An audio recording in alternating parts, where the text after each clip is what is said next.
श्री कृष्णा, जय श्री हरि। आप सभी भक्त जनों को सावन पूर्णिमा और रक्षाबंधन की हार्दिक शुभकामनाएं। आज हम सुनेंगे एक ऐसी कथा जो भाई बहन के पवित्र प्रेम, विश्वास और रक्षा के व्रत की प्रतीक है। ये है रक्षाबंधन की पौराणिक कथा, जिसका इतिहास केवल धागे में नहीं बल्कि ऋषि मुनियों, देवी देवताओं और राजाओं के जीवन में भी गूंजता है। क्या आप जानते हैं कि इस पर्व से जुड़ी कथा केवल कृष्ण, सुभद्रा या रानी कर्णावती तक सीमित नहीं है। इसमें इंद्र देव और शची की रक्षा सूत्र का उद्गम और माँ लक्ष्मी की एक लीला भी शामिल है। तो आइए भक्ति, प्रेम और विश्वास से भरी रक्षाबंधन की दिव्य पौराणिक कथा को विस्तार से सुनते हैं। वीडियो पसंद आए तो लाइक, शेयर और चैनल को सब्सक्राइब करना ना भूलें। अब आरंभ करते हैं आज की कथा। रक्षाबंधन का पर्व यूं तो भाई बहन के पावन बंधन का प्रतीक है, परंतु इसका उद्गम केवल पारिवारिक नहीं बल्कि देवताओं के जगत से भी जुड़ा हुआ है। इस अध्याय में हम जानेंगे कि कैसे इंद्राणी ने युद्ध पर जाते इंद्रदेव की कलाई पर रक्षा सूत्र बांधा था और ये परंपरा युगों तक फैलती चली गई। एक समय की बात है, देवता और दानवों के बीच एक महायुद्ध छिड़ गया था। स्वर्गलोक पर असुरों ने चढ़ाई कर दी थी और देवराज इंद्र की सेना हारती जा रही थी। दैत्यों के राजा वृत्तासुर तपस्या और शक्तियों से इतना बलवान हो गया था कि स्वयं इंद्र भी उसके सामने थक चुके थे। देवता व्याकुल थे, चारों ओर चिंता का माहौल था। देवराज इंद्र बार बार युद्ध में जाते, परंतु असुरों की मायावी सेना उन्हें पीछे ढकेल देती। स्वर्गलोक की सीमाएं कमजोर होने लगी। उस समय देवी इंद्राणी, जो इंद्र की धर्म पत्नी थी, निरंतर व्रत करती, जल का त्याग कर तपस्या करती और भगवान श्री विष्णु की आराधना करती। श्रावण मास की पूर्णिमा तिथि आ गई। ये दिन ऋषियों द्वारा यज्ञ, दान और रक्षा सूत्र बांधने का विशेष अवसर माना जाता है। महर्षि बृहस्पति, जो देवताओं के गुरु थे, उन्होंने इंद्राणी से कहा, हे देवी, आज का दिन रक्षा विधान का है। यदि आप श्रद्धा से अपने स्वामी की कलाई पर रक्षा सूत्र बांधे तो ये उन्हें अद्भुत बल और सुरक्षा देगा। इंद्राणी ने एक पीला सूती धागा लिया, उसमें हल्दी और चंदन का लेप किया, पवित्र मंत्रों से उसे अभिमंत्रित किया और भगवान विष्णु का स्मरण कर इंद्र की दाहिनी कलाई पर बांध दिया। उस दिन इंद्र पुनः युद्ध के लिए निकले, लेकिन इस बार उनकी भुजा में बंधा रक्षा सूत्र उन्हें एक नया तेज और आत्मबल दे रहा था। वे अपने रथ पर चढ़कर युद्ध भूमि में पहुंचे और वृत्तासुर से भयंकर संग्राम किया। इस बार वृत्तासुर की मायावी शक्तियां निष्प्रभावी हो गई। इंद्र ने कुछ ही समय में उसे पराजित कर दिया और स्वर्गलोक की रक्षा की। जब वे विजयी होकर लौटे, समस्त देवगण ने रक्षा सूत्र की महिमा को प्रणाम किया।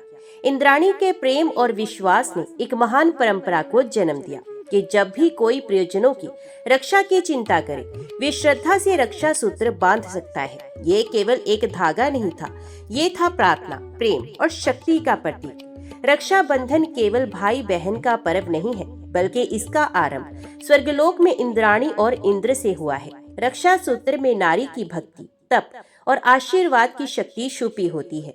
ये परंपरा युगों से चली आ रही है और आज भी उस दिव्यता को समेटे हुए है। रक्षाबंधन का दूसरा महत्वपूर्ण प्रसंग महाभारत काल से जुड़ा हुआ है। ये वे समय था जब धर्म संकट में था और नारी का अपमान खुली सभा में हो रहा था, किंतु एक बहन के स्नेह ने भगवान को उसके संकट में सहायता करने के लिए बाध्य कर दिया। ये कथा है कृष्ण और द्रौपदी के अनोखे रक्षा सूत्र की। एक बार युद्ध में श्री कृष्ण ने शिशुपाल का वध कर दिया।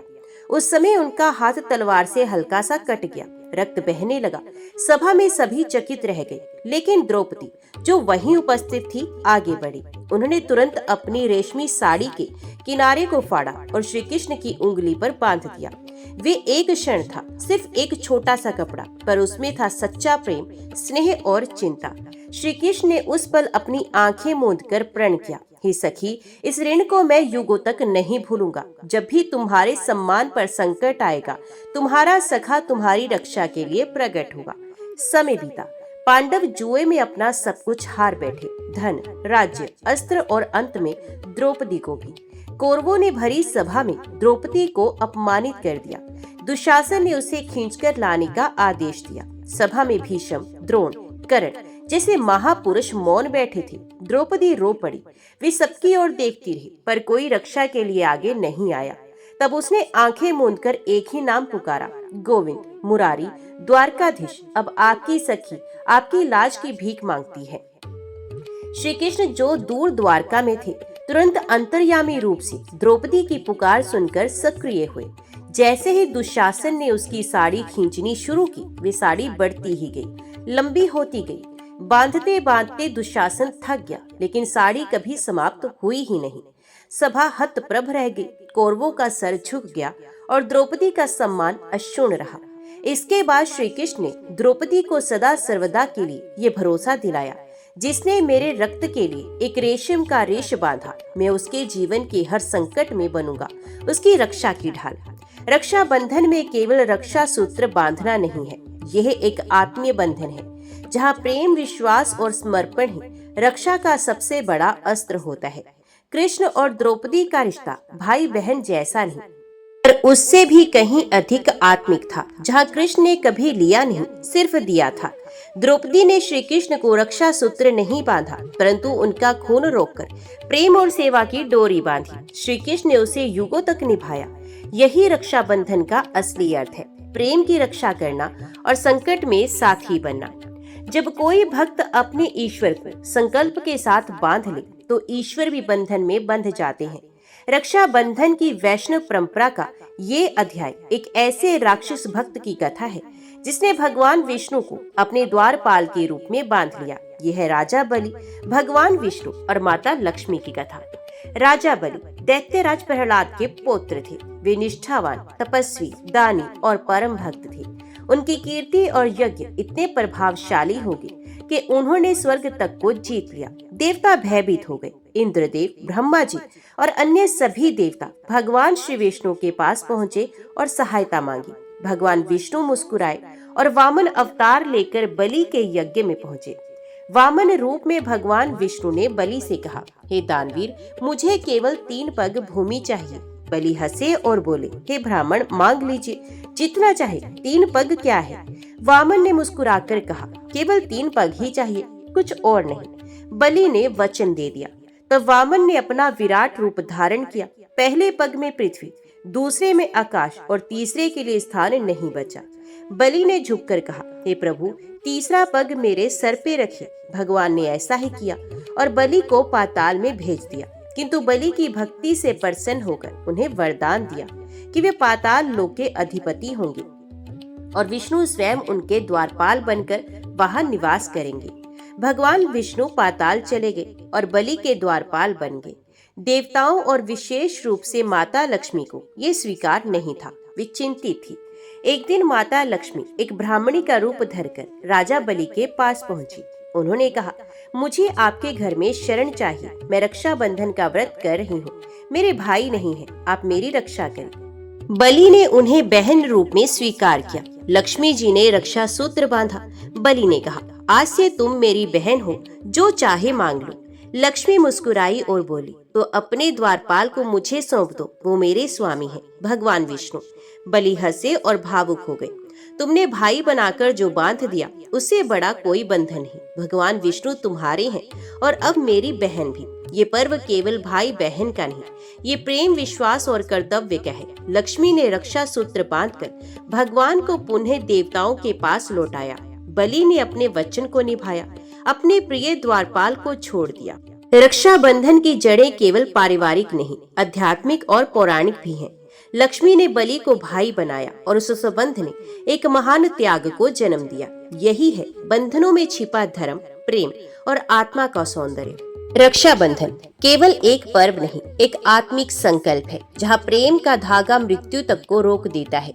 इस अध्याय में हम जानेंगे उस रक्षा सूत्र की कथा, जो मृत्यु के देवता यमराज को भी अमरता का उपहार दे बैठा। ये कथा है यम और यमुना जी के अनोखे बंधन की।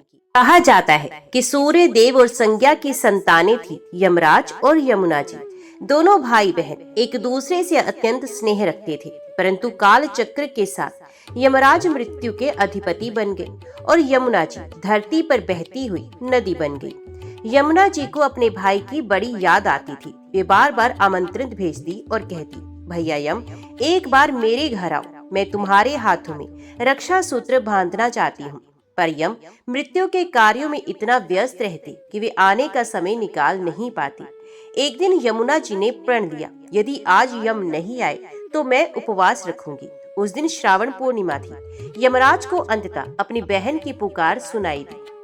वे गरुड़ पर सवार होकर यमुना जी के आश्रम में पहुंचे। यमुना जी ने उन्हें देखते ही आंसू बहा दिए और कहने लगे, भैया आपने बहुत देर कर दी। यम मुस्कुराए, गले लगे और कहने लगे, बहन अब देर नहीं होगी, बोलो क्या चाहिए। यमुना जी ने स्नान करवाया, टीका लगवाया और उन्हें एक सुंदर रक्षा सूत्र बांधा। फिर थाल में मिठाई रखकर उन्हें प्रेम से भोजन करवाया। यम को इतने प्रेम और सम्मान से अद्भुत संतोष मिला। उन्होंने कहा, हे बहन, तुम्हारा ये स्नेह अनमोल है। मैं तुम्हें वरदान देता हूँ, जो भी भाई अपनी बहन से इस दिन रक्षा सूत्र बंधवाएगा वे दीर्घायु होगा, मृत्यु उसके द्वार से दूर रहेगी। यमुना जी ने भी वरदान मांगा, हे भैया, जैसे आज आपने मेरा घर पवित्र किया, वैसे ही हर वर्ष श्रावण पूर्णिमा को भाई बहन मिले और प्रेम का ये पर्व अमर हो जाए। यमराज ने ये वचन स्वीकार किया। उस दिन से रक्षा बंधन केवल एक रीत नहीं, एक दैविक परंपरा बन गई, जो जीवन और मृत्यु तक को छूती है। यम और यमुना जी की कथा बताती है कि रक्षा बंधन सिर्फ जीवन की रक्षा नहीं करता, आत्मा की भी करता है। ये पर्व मृत्यु जैसे देव को भी प्रेम में बांध सकता है। हर बहन की भावना हर भाई की आयु का वरदान बन जाती है। जब बहन प्रेम से रक्षा सूत्र बांधती है तो वे केवल कलाई नहीं, भाग्य को बांधती है। यमराज भी उस धागे से बंध जाते हैं। रक्षाबंधन केवल धार्मिक या पौराणिक नहीं, बल्कि इतिहास के पन्नों में भी ये पर्व अपने अद्भुत रूप में उभरा हुआ है। आज का ये अध्याय हमें ले चलेगा राजपुताना की रानी कर्णावती और मुगल सम्राट हुमायूं की सच्ची घटना की ओर, जहां एक राखी ने धर्म, संस्कृति, जाति और राजनीति की सीमाओं को पार कर दिया। सन 1535 ईस्वी की बात है। चित्तौड़गढ़ की रानी कर्णावती राणा सांगा की विधवा थी। उनके छोटे पुत्र विक्रमादित्य सिंह गद्दी पर थे, पर शासन का दायित्व रानी ही निभा रही थी। चित्तौड़ एक गौरवशाली परंतु संकटग्रस्त राज्य था। गुजरात का सुल्तान बहादुर शाह चित्तौड़ पर आक्रमण करने चला था। राज्य के पास ना पर्याप्त सेना थी, ना सहयोगी। रानी कर्णावती ने हर दिशा में सहायता की याचना भेजी, पर अधिकांश राजाओं ने मुंह मोड़ लिया। रानी कर्णावती ने तब एक साहसिक और अभूतपूर्व निर्णय लिया। उन्होंने दिल्ली के सम्राट हुमायूं को एक पत्र के साथ राखी भेजी, जिसमें लिखा था, हे सम्राट, मैं आपकी धर्म बहन बनकर ये राखी भेज रही हूँ। मेरी अस्मिता, मेरे राज्य की रक्षा अब आपके हाथों में है। यदि आप रक्षा बंधन की मर्यादा रखेंगे तो एक स्त्री की लाज बच जाएगी। हुमायूं ये संदेश पाकर स्तब्ध रह गया। एक ओर वे एक मुस्लिम बादशाह था, दूसरी ओर ये राखी हिंदू रानी की बहन की पुकार थी। हुमायूं ने राजनीति नहीं, धर्म चुना। उसने अपने सेनापतियों को बुलाया और कहा, जब एक बहन ने मुझे बुलाया है तो अब युद्ध नहीं, यह एक भाई का कर्तव्य है। वे तुरंत अपनी सेना सहित चित्तौड़ के लिए रवाना हो गए। लेकिन जब तक वे पहुंचा, बहादुर शाह का आक्रमण हो चुका था और रानी कर्णावती ने जौहर कर लिया था। परंतु हुमायूं ने चित्तौड़ को बहादुर शाह के हाथों से छुड़ा लिया। रानी कर्णावती भले ही जीवित ना बची, लेकिन उन्होंने राखी को राजनीति से ऊपर उठाकर एक धर्म बंधन बना दिया।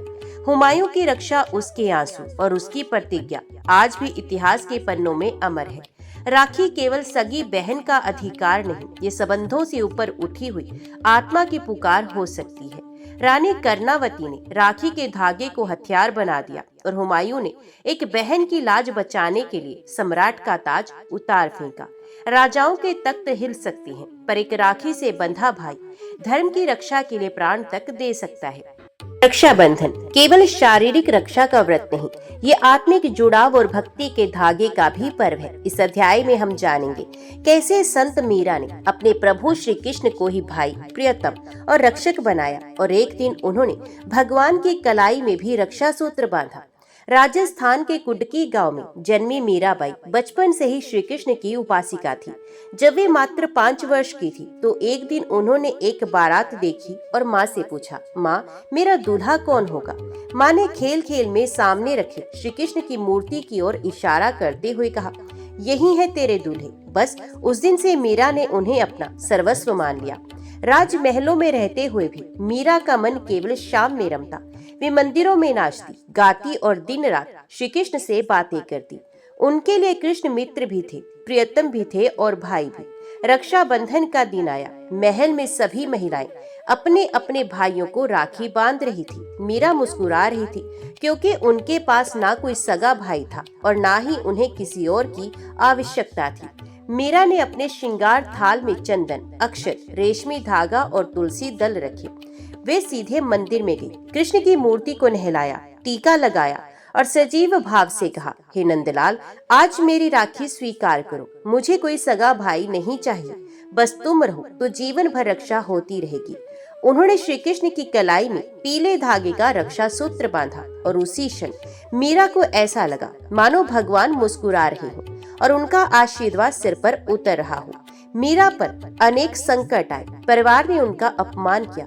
राजा भोजराज की मृत्यु के बाद उन्हें विधवा का जीवन जीने को मजबूर किया गया। यहाँ तक कि उन्हें विष का प्याला भी दिया गया, परंतु हर बार कृष्ण ने उनकी रक्षा की। विष का प्याला अमृत बन गया, मात्रा का सांप शिवलिंग बन गया, क्योंकि मीरा ने प्रेम और विश्वास की राखी बांधी थी और कृष्ण ने उसे निभाया था। रक्षाबंधन केवल भाई की कलाई तक सीमित नहीं, ये आत्मा से परमात्मा तक का बंधन है। मीरा ने कृष्ण को राखी बांधी और जीवन भर उन्होंने उनकी रक्षा की। जब सच्चा प्रेम हो तो भगवान स्वयं रक्षक बन जाते हैं। मीरा ने बांधा राखी का धागा और श्याम ने दिया जीवन भर का साथ। ये प्रेम, ये भक्ति, यही है रक्षाबंधन की असली बात। बहुत समय पहले की बात है। भारतवर्ष के मध्य भाग में एक समृद्ध लेकिन अब संकटग्रस्त राज्य था वीरानपुर। कभी इस राज्य की भूमि सोना उगाती थी, नदियां अमृत बरसाती थी और लोग धर्म और सत्य में रमे रहते थे। लेकिन समय चक्र जब पलटा तो सब कुछ बदल गया। भयंकर सूखा, पड़ोसी राज्यों के आक्रमण और राज्य के भीतर फैली कुटिलता ने वीरानपुर को लगभग उजाड़ बना दिया था। लोग रोजी रोटी को तरसने लगे। मंदिरों में दीपक जलने बंद हो गए, नदियों के घाट वीरान हो गए। इसी संकट की घड़ी में एक छोटी सी झोपड़ी में रहते थे सुहासिनी और उसका छोटा भाई आरव। सुहासिनी की आयु लगभग 16 वर्ष की रही होगी। उसका रूप अत्यंत साधारण था पर मन अत्यंत उज्जवल। माता पिता का देहांत एक महामारी में हो चुका था जब केवल 10 वर्ष की थी वे। तब से उसने अपने भाई आरव की परवरिश माँ की तरह की थी। सुहासिनी अनपढ़ थी पर धर्म की आस्था में गहराई से डूबी थी। हर सोमवार को भगवान शिव को जल चढ़ाती, हर एकादशी को उपवास करती और हर पूर्णिमा को तुलसी माता के आगे दीप जलाती। पर वह दिन उसके जीवन में सबसे प्रिय था, श्रावण मास की पूर्णिमा। वह दिन जिसे उसने भाई की रक्षा के पर्व के रूप में मान्यता दी थी। भले ही पूरे गांव में कोई और रक्षाबंधन नहीं मनाता था, आरव केवल 10 वर्ष का था, पतला पर तेज, बुद्धिमान। वे अपने गांव के पुराने स्कूल में कभी कभी पढ़ने जाता था, लेकिन युद्ध और दंगे के कारण अब स्कूल भी बंद हो चुका था। आरव का स्वभाव सरल लेकिन साहसी था। ये अपनी बहन को माँ जैसा मानता था। सुहासिनी उसके लिए दिन रात मेहनत करती थी, जंगल से लकड़ी लाकर बेचती, पास के तालाब से कमल तोड़कर मंदिर में चढ़ाती और बदले में थोड़ा अनाज पाती। वीरानपुर अब शासन कर रहा था राजा ब्रह्मसेन। ये वही राजा था जिसने युवा अवस्था में धर्म और न्याय की कसम खाई थी, पर अब युद्धों और दरबारियों के प्रभाव में आकर लोभी और निर्दयी बन चुका था। सैनिक गांव-गांव जाकर कर वसूलते और जिनके पास कुछ नहीं होता उन्हें गुलामी में बेच देते। गांव वालों ने अब हर घर से बाहर निकलना छोड़ दिया था। इसी भय के माहौल में सुहासिनी अपने भाई आरव की रक्षा के लिए हर दिन भगवान से प्रार्थना करती थी। जैसे जैसे श्रावण मास का पहला सोमवार आया, सुहासिनी ने एक मिट्टी के छोटे शिवलिंग का निर्माण किया। घर के कोने में तुलसी माता की पूजा की और एक छोटी सी थाली में कुछ चावल, रोली और पीला धागा रखा। उसने आरव को स्नान करवा कर बैठा दिया और अपने हाथों से एक रक्षा सूत्र, एक सादा पीला धागा उसके दाहिने हाथ पर बांध दिया। उसने कहा, ये राखी नहीं केवल धागा है, इसमें मेरी भक्ति है, मेरा विश्वास है और भगवान की कृपा है। जब तक ये बंधी है तुझे कोई संकट छू नहीं सकता। आरव मुस्कुराया और उसने राखी के बदले अपनी जेब में रखे एक पत्थर को चमकाकर बहन को दे दिया। ये रक्षा पत्थर है बहना, जब तू उदास होगी इसे देख लेना। वे दोनों हंसने लगे, लेकिन ऊपर आकाश में कहीं ना कहीं एक दिव्य शक्ति मुस्कुरा रही थी। पर अगले दिन ही संकट ने दस्तक दी। राजा भ्रमसेन के सैनिक गांव में पहुंचे। उन्होंने घोषणा की, हर घर से एक जवान बालक राजमहल में आएगा, कर ना चुका पाने का दंड। अब राजा को सैनिक चाहिए, युद्ध पास है। सुहासिनी स्तब्ध रह गई। उसकी आंखों के आगे अंधेरा छा गया। आरव, नहीं नहीं। रात भर सुहासिनी ने दीपक जलाए, शिवलिंग के आगे गिर पड़ी। हे भोलेनाथ, हे श्री कृष्ण, हे माँ दुर्गा, मैंने राखी बांधी है, उसकी रक्षा करना तुम्हारा दायित्व है। उसकी आंखों से आंसू बहते रहे और तब अचानक हवा थमी। मिट्टी की राखी धीरे से चमक उठी। कोई आवाज नहीं आई, पर सुहासिनी का दिल कह रहा था, भगवान ने सुना है। सुबह होते ही सुहासिनी ने स्वयं चलकर सैनिकों से कहा, भाई को छोड़ दो, मैं राजमहल में चलती हूँ, पर मेरी एक प्रार्थना है, मुझे रक्षाबंधन का दिन आने दो। सैनिक हंस पड़े। क्यों, क्या कोई देवी तुम्हारे भाई को बचाएगी? वे बोली, हाँ, देवी नहीं, मेरी भक्ति बचाएगी और मेरी राखी। सैनिकों को ये बात हास्यपद लगी, पर राज्य आज्ञा से उन्होंने उसे 2 दिन का समय दे दिया। रक्षाबंधन केवल एक परंपरा नहीं, वे विश्वास है, उस विश्वास का जो बहन को देवी बनाता है और भाई को सुरक्षित। सुबह का सूरज उग चुका था। पूरे गांव में हलचल थी। लोग अपने अपने घरों में भयभीत बैठे थे। राजा के सैनिक 2 दिन बाद फिर आने वाले थे, लेकिन एक झोपड़ी में वातावरण कुछ अलग था। सुहासिनी ने तुलसी के नीचे बैठकर संकल्प लिया, हे माँ, मैं केवल रक्षा सूत्र नहीं बांध रही, मैं एक यज्ञ कर रही हूँ, जिसे मेरी आस्था, तपस्या और रक्षा का प्रण है। उसने मिट्टी से एक नई राखी बनाई। इसमें तुलसी की एक पत्ती, पीले चावल, लाल रोली और एक रुद्राक्ष का छोटा सा टुकड़ा था। उसने उसे धागे में पिरोया और मंत्र बोला। सुहासिनी अपने भाई आरव को साथ लेकर गांव से 3 कोस दूर स्थित पुराने शिव मंदिर की ओर चली। ये मंदिर अब वीरान था। कहते थे वहां कोई नहीं जाता, क्योंकि वहां रात को घंटियां अपने आप बजती हैं। पर सुहासिनी निर्भय थी और जानती थी भगवान वहां अब भी हैं। जब वे मंदिर पहुंची, उसने शिवलिंग को जल चढ़ाया, बेल पत्र चढ़ाया और राखी को शिव के चरणों में रख दिया और बोली, हे महादेव, इस राखी में रक्षा की शक्ति भर दो। वे ध्यान में बैठ गई और घंटों बीत गए। संध्या के समय मंदिर के गर्भगृह में अचानक एक दिव्य तेज फैला। एक वृद्ध संत वहां प्रकट हो गए। उनके माथे पर चंदन, कमर में बागंबर और हाथ में एक चमकता त्रिशूल था। वे बोले, बेटी, तेरा विश्वास तुझसे आगे चल रहा है। ये राखी अब केवल राखी नहीं रही, ये एक रक्षा कवच बन चुकी है। ये धागा तेरे भाई को हर तलवार, हर बाण और हर मृत्यु से बचाएगा। पर शर्त है, तुझे अपना भय त्यागना होगा और अपनी भक्ति को हर परीक्षा में सिद्ध करना होगा। सुहासिनी की आंखों से आंसू बह निकले। हे बाबा, मैं जीवन भर इसे थामे रहूंगी। संत ने अपना हाथ उठाया और रक्षा सूत्र में प्राण भर दिया। घर लौटते समय जब सुहासिनी ने वे रक्षा सूत्र आरव की कलाई पर बांधा, तो जैसे हवा रुक गई और समय कुछ पल के लिए ठहर गया। आरव ने पूछा, बहन, ये राखी अलग क्यों लग रही है? वह बोली, ये राखी नहीं, तुम्हारे चारों ओर भगवान की कृपा का कवच है।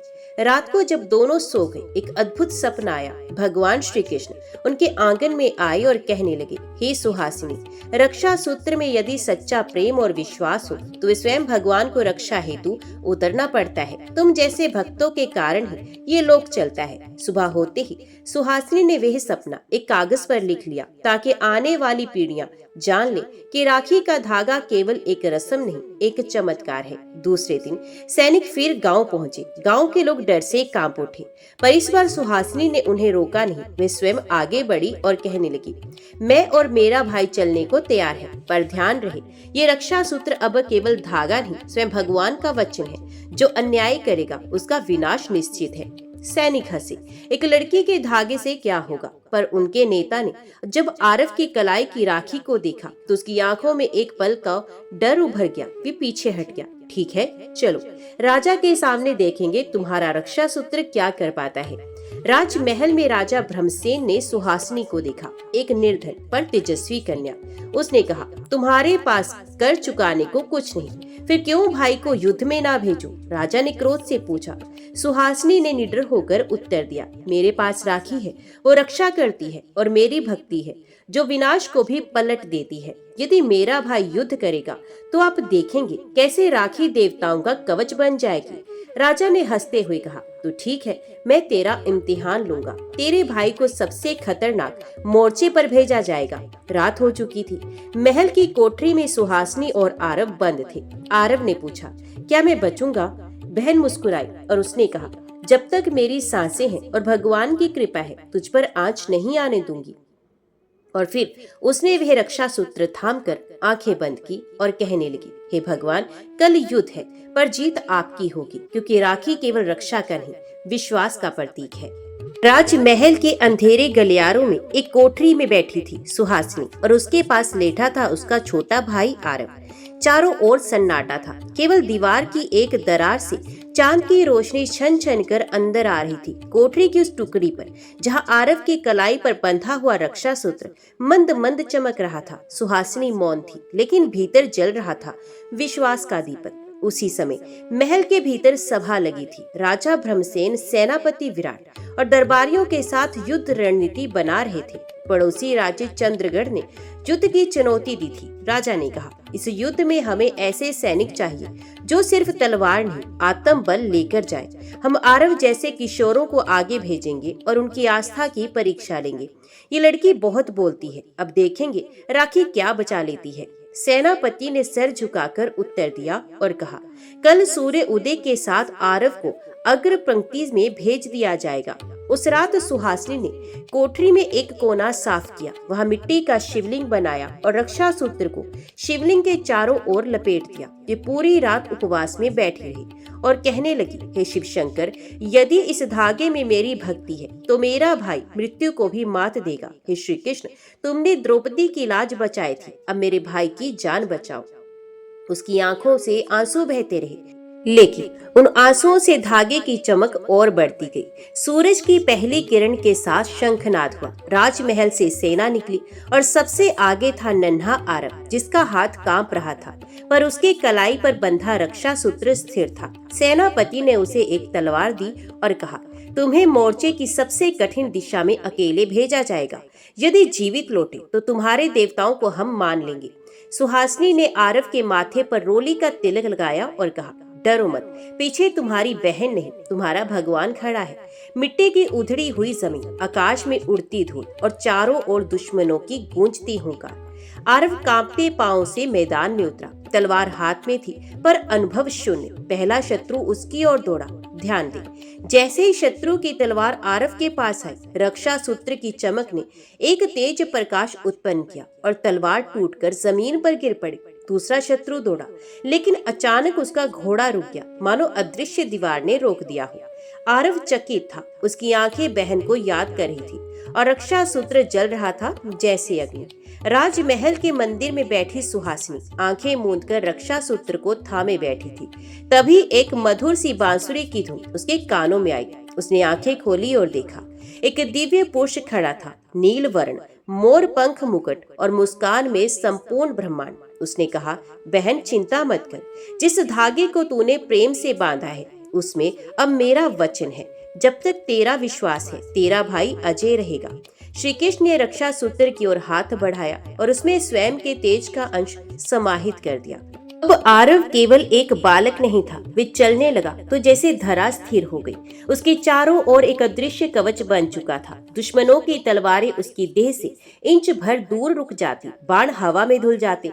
राजा भ्रमसेन, जो युद्ध को दूर से देख रहा था, आश्चर्य में था, ये कैसे संभव है। सेनापति बोला, महाराज, वह रक्षा सूत्र। जब युद्ध समाप्त हुआ, आरव जीवित और निर्भय लौट आया। उसके वस्त्र फटे थे, शरीर पर घाव थे, लेकिन आंखों में तेज था। राजमहल में जब सुहासिनी ने उसे देखा तो दौड़कर गले लगा लिया। उसने रक्षा सूत्र को चूमा और कहा, ये मेरी नहीं, भगवान की राखी थी। अब तुम केवल मेरे भाई नहीं, रक्षा बंधन की शक्ति के प्रमाण हो। राजा की आंखें झुक गई। राजा भ्रमसेन के दरबार में खलबली मच गई थी। आरव की विजय, उसका बचकर लौट आना और रक्षा सूत्र का तेज, ये सब कोई साधारण बात नहीं थी। सेनापति और दरबारी चिंतित थे। उन्होंने कहा, महाराज, एक निर्धन कन्या की राखी यदि हमारी सेना की तलवारों से बलशाली है तो वह कन्या केवल साधारण नारी नहीं, कोई दिव्य शक्ति से युक्त है। राजा अब मौन था। उसे लगने लगा था कि धर्म की उपेक्षा करना उसे भारी पड़ सकता है, पर सुहासिनी को इन राजकीय चर्चाओं से कोई मोह नहीं था। अब उसकी अगली साधना शुरू हुई। उसने कहा, मैंने अपने भाई की रक्षा के लिए रक्षा सूत्र बांधा था। अब मैं संकल्प करती हूँ कि रक्षाबंधन को पूरे राज्य के लिए एक त्योहार बनाकर रहूंगी, ताकि हर बहन अपने भाई की रक्षा कर सके।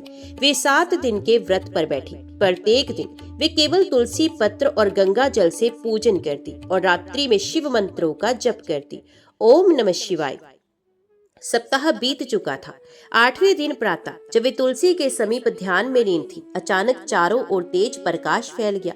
हवा थम गई, पत्ती स्थिर हो गई और एक दिव्य गंध फैल गई। और फिर स्वयं देवी दुर्गा प्रकट हुई। लाल वस्त्र, 8 भुजाएं, सिंह पर आरूढ़ और नेत्रों में अपार करुणा।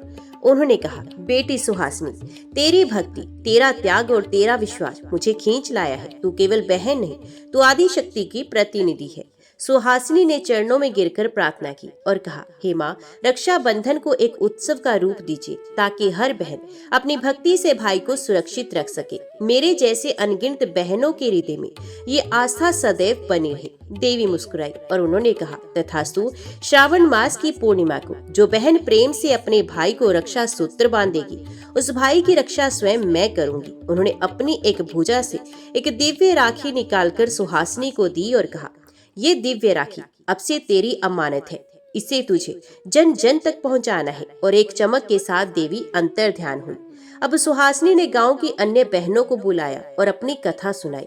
बहनों, ये केवल धागा नहीं, ये व्रत है, ये वचन है, ये भगवान की कृपा को बुलाने का माध्यम है। हर बहन ने अपनी अपनी राखी बनाई और जब रक्षाबंधन का दिन आया तो पूरे गांव में बहनों ने भाइयों को राखियां बांधी। आरव ने अपनी बहन को सोने की एक छोटी सी माला दी, जो उसने युद्ध के बाद उपहार में पाई थी, और कहा, बहन, ये तेरे विश्वास की विजय है। अब ये त्योहार सदा के लिए जीवित रहेगा।